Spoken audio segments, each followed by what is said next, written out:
lisez. Vous n'imaginez pas le plaisir que ça va vous procurer. Je le dis avec beaucoup de conviction parce que j'ai moi-même des enfants, j'en ai un qui est lycéen, et c'est devenu un combat, la lecture. Et je veux juste dire à tous ceux qui nous écoutent que ce combat, nous le menons avec Marc Levray-Lacharrière, avec Luce Perrault, avec Éric Reynard qui est présent, avec tous les journalistes qui sont présents ici et qui écrivent. Ce n'est pas pour vous ennuyer, ce n'est pas pour faire des leçons de morale, ce n'est pas pour vous obliger à faire des activités qui seraient pénibles, c'est parce que, je le redis, la lecture est un immense plaisir, qu'elle va développer votre imagination, qu'elle va vous permettre de vous ouvrir à des mondes radicalement nouveaux dans lesquels vous ne seriez pas entré sans les mots, qu'elle va vous permettre de mieux comprendre qui vous êtes, de mettre des mots sur des choses que vous ressentez et que vous ne savez même pas de vous-même, et qu'une personne totalement inconnue, que vous n'avez jamais rencontrée, que vous n'avez jamais vue, que probablement vous ne verrez jamais et que vous ne rencontrerez jamais, vous soufflera à l'oreille, par les mots, dans le silence de la lecture, des choses que vous n'auriez jamais comprises sur vous si vous ne les aviez pas lues.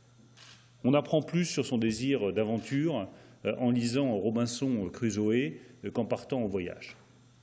On apprend plus sur le désir et la jalousie qui peut animer le désir et qui est souvent à la base du désir, en lisant Albertine retrouvée ou La prisonnière, qu'en en faisant soi-même l'expérience. Et quand on souffre soi-même de jalousie parce qu'on aime quelqu'un qui ne vous aime pas ou qui est aimé par quelqu'un d'autre, eh bien, il suffit de lire Proust pour comprendre ce que c'est que ce sentiment, de mettre des mots dessus, et ces mots vont vous apaiser.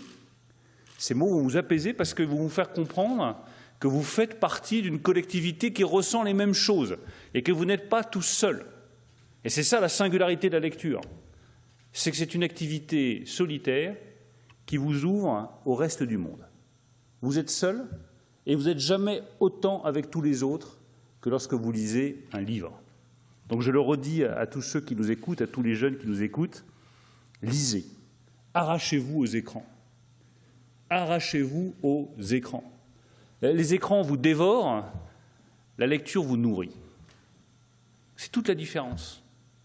Les écrans vous vident, les livres vous remplissent. C'est toute la différence.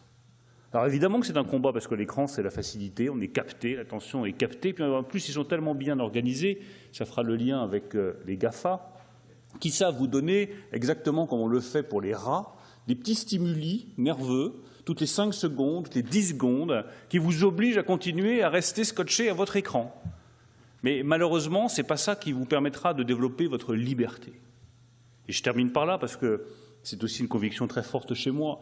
La littérature est une arme de liberté. Et les écrans, trop souvent, peuvent devenir, pas toujours, je ne parle pas des écrans de cinéma, je parle des écrans des géants du digital, peuvent devenir des instruments d'asservissement. Vous pouvez être asservi dans votre consommation, dans votre comportement, dans vos pratiques, dans vos gestes, par des écrans qui sont formatés pour orienter votre pensée. La littérature, elle vous donne de la liberté. Les mots vous donnent la liberté pour vous construire et être ce que vous êtes. Je le dis à toutes les lycéennes et tous les lycéens qui nous écoutent, vous êtes chacun unique. Chacun. Eh bien, la littérature vous permettra, et les livres vous permettront de découvrir à quel point vous êtes unique et à quel point vous ne ressemblez à personne d'autre. C'est ça ce qui fait l'humanité. Chaque personne est unique et c'est la littérature qui nous l'apprend.